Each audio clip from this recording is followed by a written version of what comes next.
Hello my friends and welcome back to another exciting match of Beyond All Reason. Today we're going to be checking out a game that was played on Supreme Isthmus between some of the folks in the Brightworks community. If you have a game that you'd like me to review, I do review quite a lot of them from the Discord channel. I'll have a link to that in the description down below where you can go and submit any replays from matches you have that are particularly exciting and they just might get a chance to take a look at them. Spawning in the southwestern corner and representing the red team, it's going to be Aiku, or maybe it's IKU. I'm going to go with Aiku. Sounds like the Samurai Jack main protagonist. I do believe that was his name, something along that lines. Anyways, Aiku here, going to be the red team leader, spawning as an Armada commander, going into a bot lab, but I wouldn't be surprised to see them transition to air or tech or something interesting from this very, very well-defended position here in the back of the red team.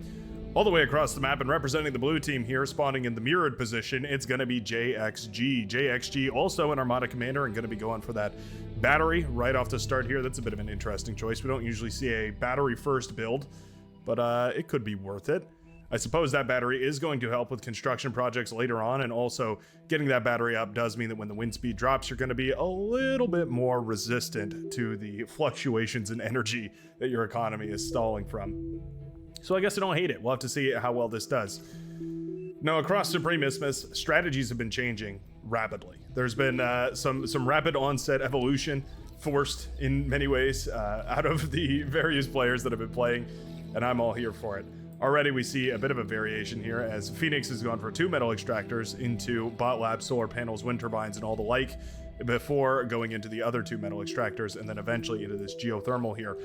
This is a spot that definitely has some creative options, right? You have this geothermal very close to the shoreline, almost encouraging you to step into the water at some point, but you're going to get your economy up a whole lot slower than, say, for instance, Grand Monkey over here, who essentially goes into the water first things first. Nice little air scout has been sent out already by Plorthos, going to be sending that Finch around, trying to get a look into the bases here of all of the blue players. As far as how successful it'll be, well, I do believe it's going to get a good look at the very least, the southern side of the blue team here. Going to get an excellent scout of Kolya Salo's base, our powder blue player here, as well as the lavender player, Frisson 84. Okay, we're doing a good job with this thing. Yeah, getting a pretty good scout out. So the reason the scout is very important, right, is to make sure that you don't see any vehicle rushes happening, you don't see any crazy cheeses happening all over the place. You get a good idea of who's playing where and where their strongest players are at, right? So just seeing this already, knowing that their green player is going to be playing up on the front lines here, you might already start to anticipate a little bit more action contesting the center of the map here. All that sort of stuff can eventually be taken into account as you start to get up into those higher ranked games, right? All the strategy and counter strategy that you have to come up with and deal with, right, when you're playing those games. Hovercraft is going to be the name of the game right here for RGX. That's an interesting choice. Nicely pointed out there, by the way, by Plorthos' scout. But yeah, we do have a bunch of hovercraft now headed across the map here. There's also some more goons headed out from Stepanko, who was the backline player, decided to go into hovercraft, which is quite interesting. If those hovercraft can do some damage, they can do some damage. In other words, yeah, getting a couple of metal extractors early on by a surprised, very aggressive hover attack. Certainly these can be well worth it. Hover tanks costing 85 metal apiece, so you really need to see a couple of metal extractors going down, but that's well feasible. At this point, Red Dragon 2010 has stepped away from the base here, meaning that all of this is exposed currently, so either an LLT needs to come up in the base, or two, or we're going to see a catastrophic run by here by these little sneakers floating across the water right now. Middle of the map is now crammed full of action, though. Both of these teams trying to get a decent engagement here. It's vehicles and bots for the red team versus just bots for the blue team. It means that there's going to be a slower start for Ostmark here. However, it's going to be a stronger army once it gets up to speed here. Ooh, and that artillery is just a little bit out of position. We need to split these up. I have a feeling these are all in one control group.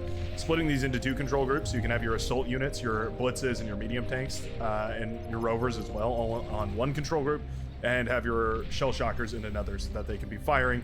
They're not constantly moving around and not firing on things.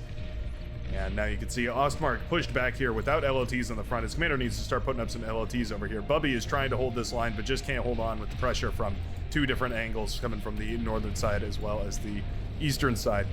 And I do believe eventually, yeah, those LLTs are going to fall. Rocketeer is going to fall here as well, or aggravators rather. Resbot on the front line, at the very least, eating up some of those corpses.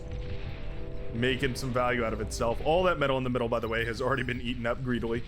Lovely to see. The superpower of these shell shockers is the fact that they have such a tremendous range for a T1 unit. So what you really want them to do is just be able to fire from the very fringes of their range and just constantly firing here. Moving them around constantly is going to mean that they can't get a very good target lock on, and you're going to find yourself in a weird situation where they just never seem to be getting the value that you want. It was nice that we had that metal extractor. Unfortunate that it's gone down, though. Over on the naval field, no contest from Claudia Salo. Our powder blue player has decided not to step into the water and instead go directly into T2. Commander has not been sacrificed yet, though, setting up a little bit of a barricade before going into a commander sacrifice. No, looks like the commander has bigger plans, so this T2 lab is going to take quite a while before it comes up to speed here. Couple of bombers out for Blorthos. Did we scout? We got a pretty good scout on where the wind power is. A little bit of wind turbines over here, some wind power over here. Yeah, these bombers could definitely do some work. Now, Grand Monkey has a tremendous economy behind him right now. The power of multiple metal extractors out on the water here, and I would love to see these being taken as well. Either getting a transport and moving a constructor over, or getting a commander walking on over in that direction. Either one would be great here. Oh, the build power just barely stays alive right there. These bombers might be split a little better. Yeah, okay. Taking out a couple of wind turbines here. There are better targets, though. There are certainly better targets. Fighters trying to do some work here. All said and done, I don't think it was the most efficient those bombers could have traded, but still, a little bit of damage is helpful regardless. Destroyer over here actually causing a little bit of trouble. Nice to see. Those naval units can certainly give a headache to anybody playing on the Isthmus here. Shelling away at all these units, you can see there was 2 Rocketeers just going down for free, essentially, right there to the Orange players' naval forces. They can definitely be a huge, huge pain. We're up to critical numbers of shell shocks at this point. We just need to make sure the assault forces are in front. A lot of these units are really low. What I'd love to see in these games more often is bot players that are playing the front line handing over a couple of res bots to the vehicle players so that they can actually repair all of their units more efficiently. I feel like that's something we don't see all too often. It would definitely make a nice fortification to those already sturdy vehicle armies. Turtle's in a little bit of trouble here with that, the wind turbines going down over here. It does mean that there's a critical power failure, meaning that all these LLTs can't really shoot. With the help of those destroyers, the Pink Army has now crushed the forces of the Seafoam Green Turtle. And now it's going to be all up to the tank forces here of Frisson 84 in order to try and hold the line. Green forces also sweeping in from a side angle. This would be a great time to apply pressure. Indeed, it looks like that's what Osmark is going to do. Nicely done. Yep, just step everything forward. You don't need to overstep. You can effectively trade infinitely efficiently here. Just having your units constantly be firing on that static defense. Making sure that there's just enough pressure that Halcyon doesn't feel comfortable moving the army away, and that opens up the line for your teammate to continue pushing here. Having this metal extractor up and running is really, really valuable. Destroyer's getting a little bit low, but getting a great trade against those tanks right there. Very nicely done. Going into a T2 transition right now. Phoenix just trying to get out that T2. Still has the T1 bot lab, which is a bit surprising. I would have liked to see that T1 bot lab eaten up here. You could probably finish off that T2 lab by now if you just go into a T2 with no T1 bot lab support. XRGX has stepped out into the water, though. Kept the hovercraft lab around, which is surprising. 900 metal for a hovercraft lab. Very, very expensive. Whoops, sorry about that. Very expensive to keep that hovercraft lab around. Could certainly be a destroyer or two. I think a destroyer, yeah. Destroyers are 800 metal apiece, I believe, for Armada, or something close to it. So yeah, one destroyer, but still a difference it might make here when going up against a contested naval player. Oh, yep. These aggravators overextended a little bit. Now there's a lot of friendly fire coming down. Those artillery did connect mostly with friendly units right here. Oh, yeah, those shell shockers actually just did more damage to their own units than to the enemy right there. That is brutal. Still, though, losing quite a few of those aggravators and the rest of them pretty well scuffed up there. Not the end of the world. Well, these Rocketeers need to, or the Aggravators rather, need to commit, or they need to back off here. That heavy laser tower doing wonders, bursting down all of those rocket bots, shredding them to pieces, one laser blast at a time, and eventually that is going to be the pink force significantly diminished. So what you need to do as a frontline player here is take this advantage that you've eked out for yourself as the red team and use it to do something, right? You have a couple of decisions to make. What we could see happen is a full-blown T2 transition. You just, as soon as the enemy's army is dissolved, you just start going into T2 because you're going to have a nice long time to go into T2 before they manage to get any units up and running. We could also see more aggression here. And with this many medium tanks, I think that would be what I would choose to do. Going for more aggression can oftentimes mean you snag a kill on at least one of the players, and getting yourself that much space on the map can allow you to get an even better concave, can further your positional advantage. It can kind of compound your overall interest. Shell shockers are menacing. Where they fire, you don't want to be. Those green units are scuffed up, but it's only that last HP that matters. Aggravators trying to take down that LLT over there, not having very much luck. Ducks are now out in the water. An amphibious assault force going to be headed off here by a bunch of destroyers launching depth charges left, right, and center. And I do believe those ducks are not going to last long for this corporeal world.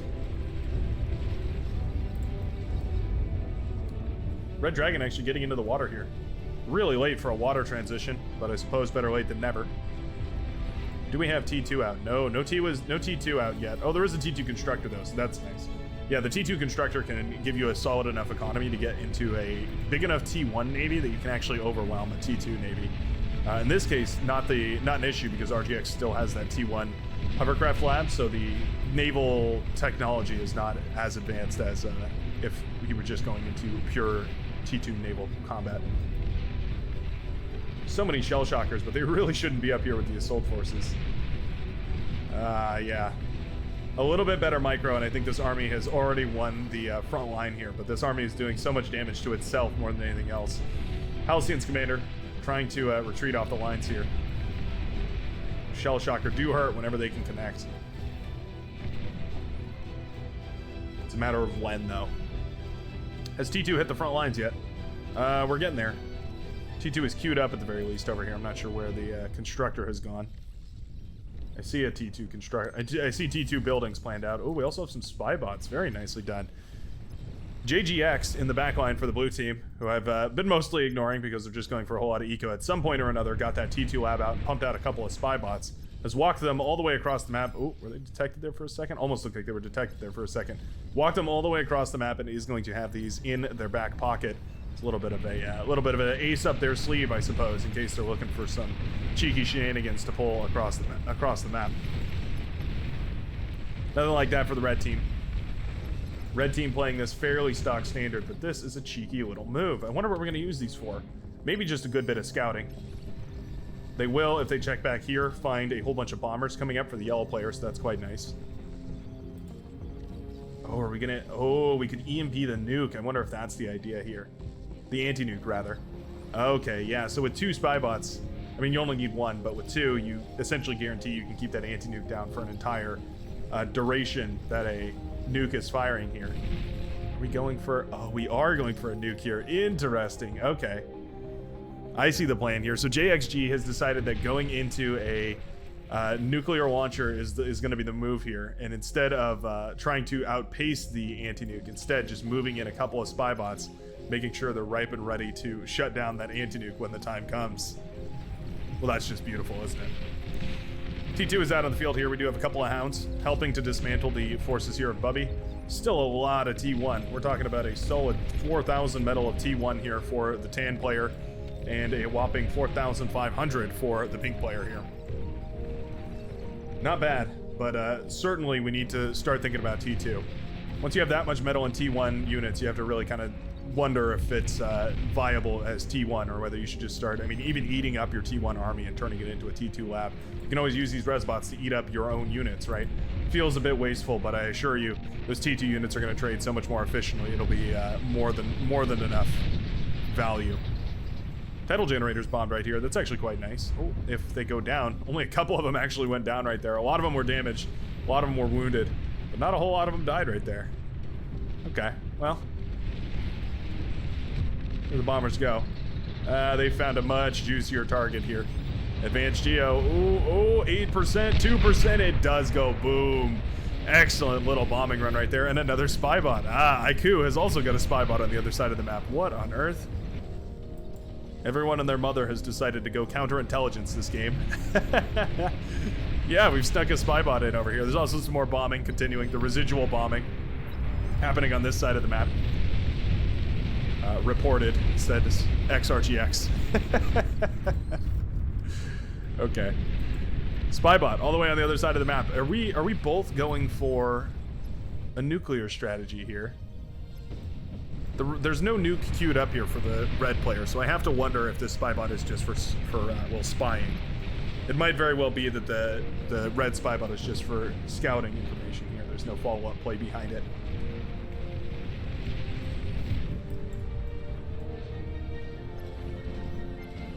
It will scout the nuclear launcher, so that's quite nice. Yep.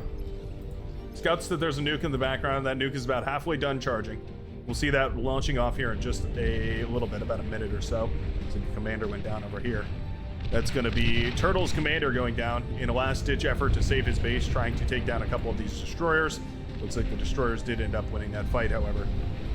Where's the T2? I saw a couple of T2 units. Oh, you know where the T2 was. The T2 was right next to that advanced geothermal plant. That's where the T2 was.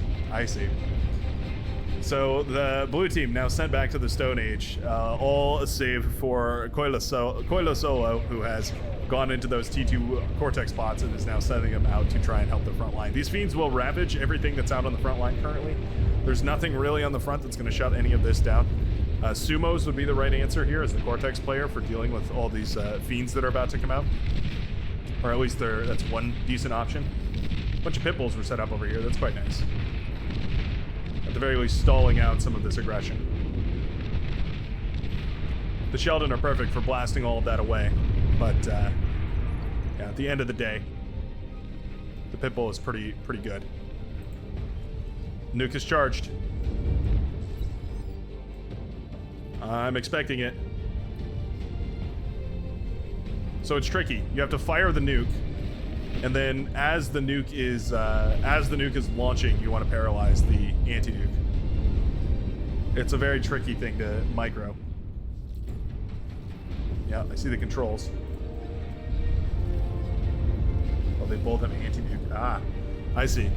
So yeah, there's an anti-nuke in the yellow base and an anti-nuke in the red base, which is not what the blue player was counting for. He was hoping there would be one shared anti-nuke here. Paralyzes that one. Is the nuke launched? The nuke is launched. Where's it gonna head? Okay, so it's just outside of the anti-nuke range here for the yellow player. At the very least, meaning that the blue player, or sorry, that the yellow player is gonna be spared here. That anti-nuke is going to be much harder to get to. I don't know if a spy bot would be able to hit it. Maybe it could. It's not like there's a lot of defenses right here. Certainly a spy bot got close enough, it could still paralyze that. Yeah, you can see. Stunned for about, I think it's 25 seconds or 30 seconds, something like that. And that is going to be a massive nuclear explosion. Sorry, cut away there for a second. I was going to check on it. And that massive nuclear explosion right here. And no more red player at all. Red player has been eliminated from the game. Aiku left with just a constructor, 2 T2 constructors, and a resbot to their name. Going to be rebuilding from the very start right here. What a beautiful play. Absolutely beautiful.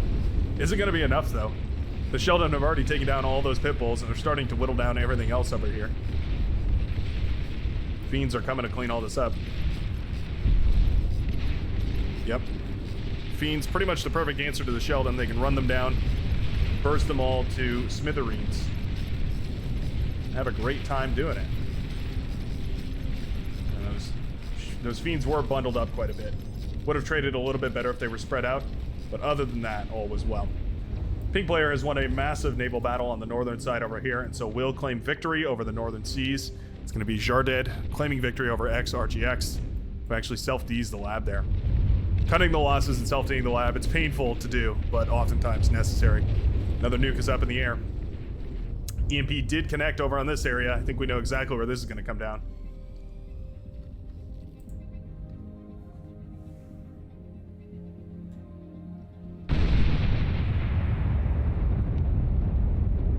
I don't have the words for how beautiful that was. Just absolutely beautiful. Wonderful play right there by Aku, pulling off one of the hardest plays to accomplish, because sneaking those spy bots through, it seems like an easy task, but really it hurts quite a lot. 2 players knocked completely back to the Stone Age here as 2 massive EMPs connect with the anti-nukes, and that's going to be at least 2 kills here for JXG. Will be enough. The economies are still in favor of the red team, despite those 2 massive hits. They just have so much presence on the middle of the map right here. These metal extractors out in the middle, these T2 metal extractors, pulling in a whopping 17 metal per second, greatly contributing to the success here. Paladins are out, and they're trying to whittle down a whole lot of these ducks. The ducks actually cowering behind the corpses of their fallen brethren, taking underwater cover, if you will, and actually taking a decent trade here.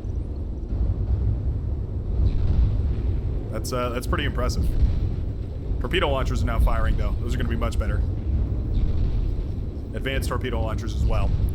Very expensive, but also very damaging. And I do believe that will be enough to contain these ducks here, at least for the time being. Medium tanks still sweeping through the entire base here of Halcyon. That is going to be the green player down. Purple player has rebuilt themselves a fusion reactor. It was resurrected or rebuilt, I'm not sure. But it is up and running, so that's quite nice as far as energy production goes. Just don't have the units on the field right now. Yeah, the only one producing a significant amount of units over here was Kaguya Solo. And at this point, all the ducks are being sent to their doom in the water over here, trying to break through this defense, but not having very much luck whatsoever. And that does mean the front line has been weakened, and now the medium tanks are ravaging the back lines right here. Red Dragon apparently having to leave, and so offering someone his units right here. Not the end of the world. Jarded could probably take all those units essentially without hassle.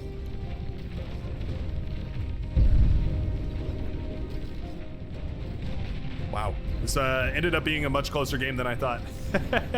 I did not expect 2 nuke kills here with the, with the blue player's nuclear launcher. He could target over here as well. Both of these bases are exposed. There is an anti-nuke bot, but it isn't charged quite yet, so you could still nuke over there. We still have the nuclear launcher. Yeah, still charged and still available. Going into T3, we're on 2 advanced fusion reactors and going into a 3rd one. Typically, it's really risky to go for economy while you're also going for tech or anything like that.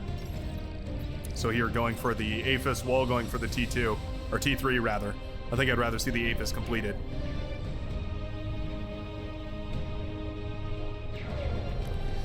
Somebody has to get aggressive here. Lightning tanks are now out on the field. Lightning tanks for Ostmark. Very nice.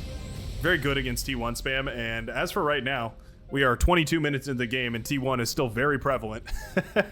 Everyone has been destroyed, sent back to the Stone Ages, and T1 is still the name of the game here, save for one technological center on the eastern seaboard. I would love to see a amphibious units transition here for our orange player. Grand Monkey could certainly go into a couple of those. Ooh, another big nuke. Another big nuke right there on Ostmark's main production center. And again, just stripping off more and more economy here. That's starting to hurt pretty badly. Yeah. I would love to see an amphibious lab pumping out a whole bunch of tanks or something. Anything that can go up these the water here and try and actually get onto the land. Going to be pretty good. At the very least, allow you to transition that overwhelming economic advantage in the seas into an overwhelming economic advantage over the land space. Shurikens of all sorts, shapes, and sizes heading out to try and paralyze as much of this push here as possible. Bombers also getting up in the mix, trying to, do as much damage as they can, I suppose. Not going to be tremendously effective, I have a feeling. Beamer turret's pretty good, though. Pretty good. Not the best, but pretty good. Will it be enough is the question. I think it will. Razorback out on the field here, too. The T3 transition was not in vain. Those Razorback are ready to rip and rumble. It's a lot of hover tanks, but they're just kind of standing still. I think they were expecting to find a whole lot more back here. I think they were expecting a full-blown T3 eco that they could harass, and instead they just kind of found some T1 with some T2 metal extractors. T2 metal extractors, well worth harassing, by the way. Just obviously not as juicy a target as that beautiful, beautiful advanced fusion reactor. T1 gunships being used in mass here to drive back the anti-air forces. That's quite a battle. I have no idea why the anti-air is driven back by this. The Razorback much more threatening, but I guess those T2 gunships are pretty good. Those will have at the very least a decent effect on some of that anti-air before they get shot down. Another massive duck wave making its way across here. Not very spread out whatsoever, so just kind of taking all of the AoE from those torpedoes. But a couple of them do manage to squeak through. Okay. Well, okay. Yeah, a couple of them squeak through the defenses here. More backup defenses are being set up all over the place. If you send these in a big wave, they overwhelm the defenses much easier with much less defense. Another nuke collides over in the back line over here. No anti-nuke was ever built for that area. We're going to need a mobile anti-nuke, I do believe. And we do have one, actually. We're producing mobile anti-nukes over here at this T2 lab. So sending those to the backline might be the only way to save your backline players.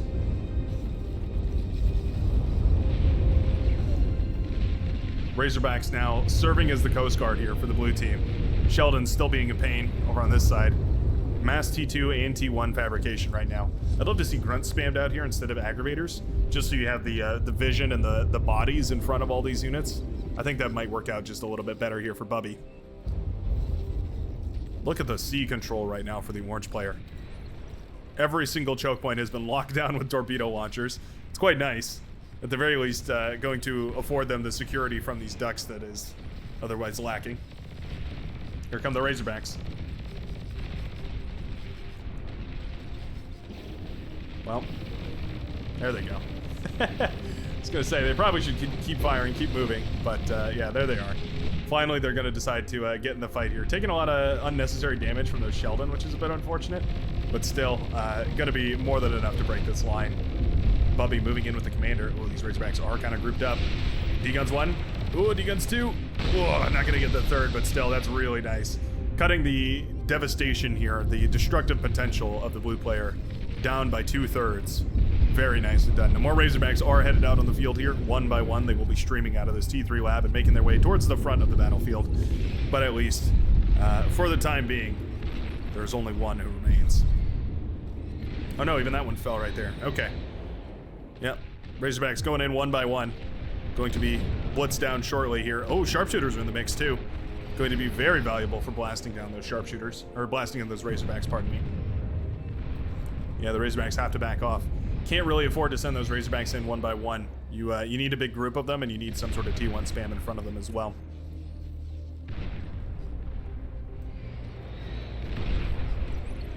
The economy for the red team is almost more than double the economy of the blue team. However, the blue team has much better units on the field. So the blue team has these Razorbacks, which are out now, and they have T2 air up in the skies. However, they just don't have a whole lot of it, whereas the red team has a whole lot of T2 units and T1 units. Now, at the very least, we are getting these sharpshooters out. The sharpshooters are one of the best T2 units for dealing with T3 units. Effectively, the stopgap here, keeping those Razorbacks from winning this game. However, those sharpshooters are only one tick spam away from being completely countered. Meaning that, yeah, if you're gonna just rely on the sharpshooters, you're gonna need to rely on a lot of them, and you're probably gonna want some sort of other unit included in there. Something at the very least that can be used as long-range crowd control. A Razorback is certainly one option. Going for that Razorback allows you to blast down ticks or grunts or pawns, any of those T1 trash. And yeah, that's a good option for keeping your screen clear so that the sharpshooters can actually focus on the high priority targets. Big old hovercraft wave over here. starting to make its way across. It's a lot of possums here. Possum's quite nice because once they fire, there's not a whole lot you can do to stop that projectile. Resbot's keeping this thing eternally alive. Well, eventually it will go down. Destroyer is going to devastate all of those bad boys. Stepanko moving in over here. Oh, Stepanko's actually going for a wall over here. Oh, those bombers are clustered up. Oh, that was so efficient. Those bombers were all clustered up, so the anti-air was able to all target the same thing. Yikes. And that anti-air is going to continue whittling down this T2 as well. It's a whole lot of T1 menace knocking on your door. Skyhook, pretty beefy, huh? It's the frame of a dragon, but without the guns mounted on top of it. And a significantly less number of armor plating as well.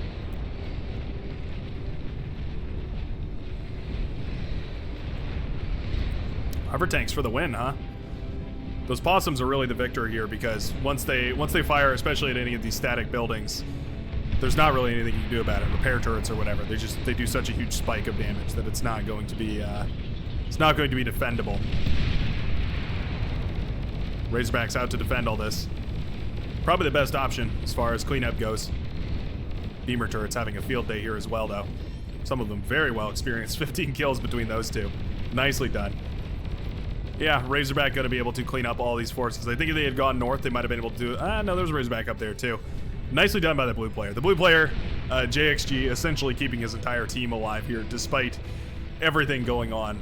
Do they still have the nuke? They do still have the nuke. We could probably use it. There's probably... Well... You know what? There isn't a spot where you can use it. Yeah, I would say the red team has been fairly well traumatized into covering essentially every square mile of their map in anti-nukes here. The only player that I do see that's vulnerable right now is Jarded, and that will be resolved shortly here. Ah, there we go, as that anti-nuke finishes up and that anti-nuke ship, meaning that, yeah, actually harassing with the nuke is going to be pretty difficult. Now, maybe a big one on the front lines over here might be a good connection. You might be able to shut down one of these T2 armies. Probably not both of them, though. We're going to need a pretty swift response right now from JGX. Anti's still exposed. It's a good call out from Porthos. They can get a nuke up and running. It is only a single anti-nuke in the backline here for the blue team. Loads of Razorbacks over here. Just lingering. If they get to work on this pink army, it's dead. Being said, there is a whole lot of sharpshooters in the mix. Oh, we do have the tick spam though, so sharpshooters would not be too much of an issue. Tiger tank's going to be pulled here. What are these Razorbacks idle over here for? Oh no. Yeah, there they go.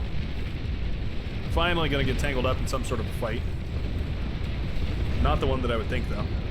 We could also split them. Send 3 of them in one direction, 4 of them in another, or something.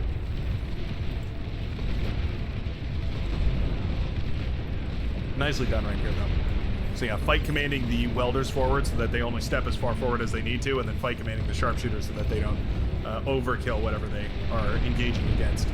It's really nicely done. Longbow's well within range here of this advanced fusion, or advanced geothermal, rather. Risky. Very risky.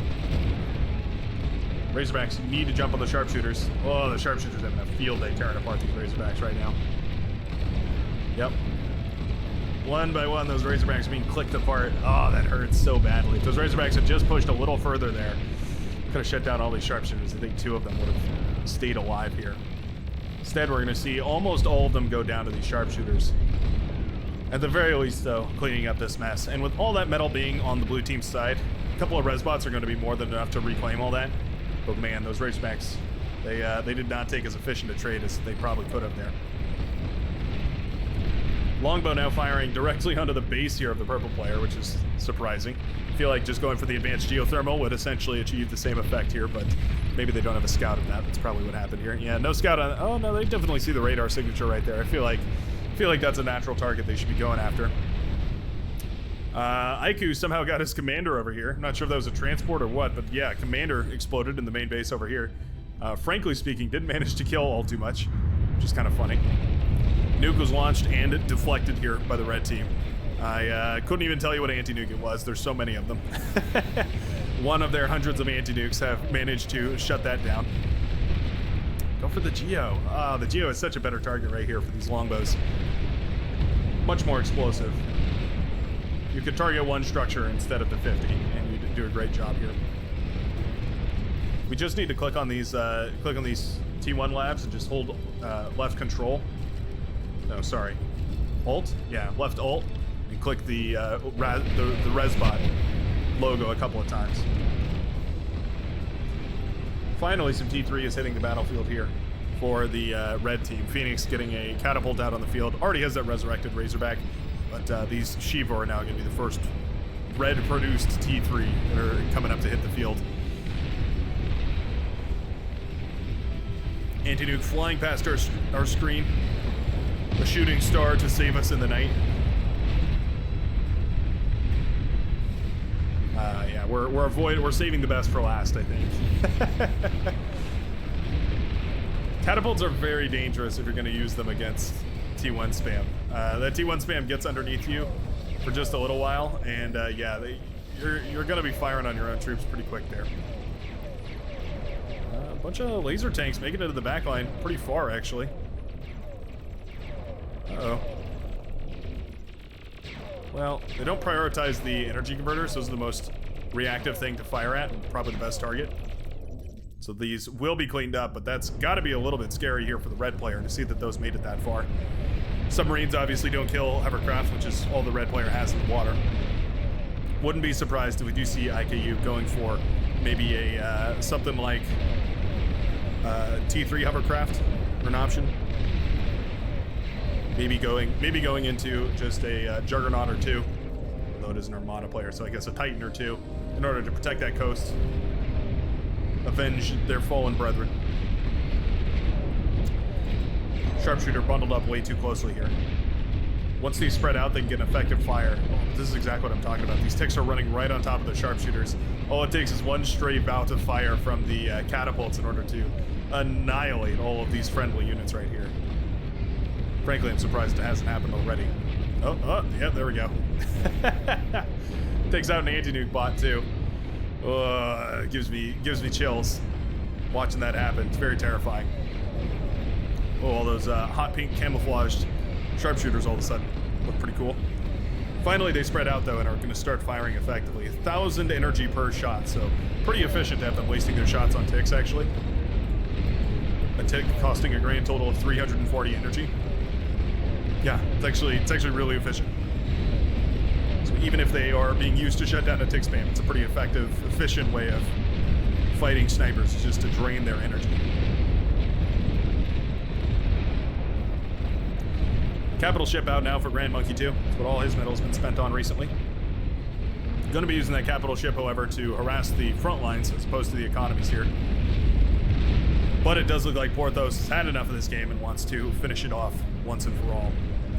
Gonna send a huge wave of fighters forward, clear out the very thin airspace here for the green team, and then send in the hailstorms. You find the advanced fusion reactors. These need to spread out. There we go. Nicely done. He does see the advanced fusions. Is it enough? It is enough, and down goes JGX to a couple of those hailstorms, bringing down the last remaining pillar of technology here for the blue team. Well, I guess that's not fair. There is actually a growing economy over here for Koila Sala. However, just don't think it's enough. And indeed, we're going to see the end of this match pretty quickly here, I do believe. Capital ship as well for the orange team. It's rare that you get a capital ship on both seas, but man, does it feel bad. Looks like eventually the advanced geothermal popped as well. I have no idea why that took so long. All we need now is a swift stern push. It looks like the blue team won't even grant the red that sweet option. As the resign vote is already called. And it's only going to take 1 or 2 more votes now in order to call this match off. 400 metal per second versus 1.3. The red team is at a significant advantage. All they need to do is spend it, use it, and abuse it. Sure enough, even with those Vanguard up on the hill. Those could certainly get a decent trade here, but they've just been kind of idle up there for way too long. Yeah, I don't really see a way back into this game here for the blue team. At this point, all they have left to do is defend an ever-encroaching, ever-growing wave of forces here. Halcyon doing a decent job of holding the front line at the very least. He has the shield generator up to try and repel the fusions over there. Oh, looks like he self-D'd the commander here as a final protest. You have to be careful about that. That can be misinterpreted as BM very easily, and it's one of those things that can get you banned pretty quickly. Be very careful about self-D'ing your own commander here. Either way, though, I think it's probably fair as the entire blue team decides to tap in here at this point and resign, meaning the red team is going to be our victor for today's match of Beyond All Reason. I think there was a criminal lack of aggression here from the red team. I think if they spent their money a little more aggressively, they probably would have had a much more decisive, much swifter victory here at the very least. But well done by Porthos, getting back into this game here after being nuked, being EMP'd and then nuked in the backline, and still getting back into the game well enough to do a killer bombing run and seal the deal.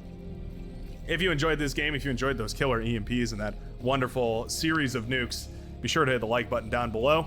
And that always helps me out a whole bunch. You can also check out the description for links to a whole bunch of interesting and lovely places, including Linkcraft Designs, the Brightworks Discord channel, my Twitch channel, all that good stuff. And I think that's all for me, folks. I hope you have a great rest of your day, and I will see you in the very next video.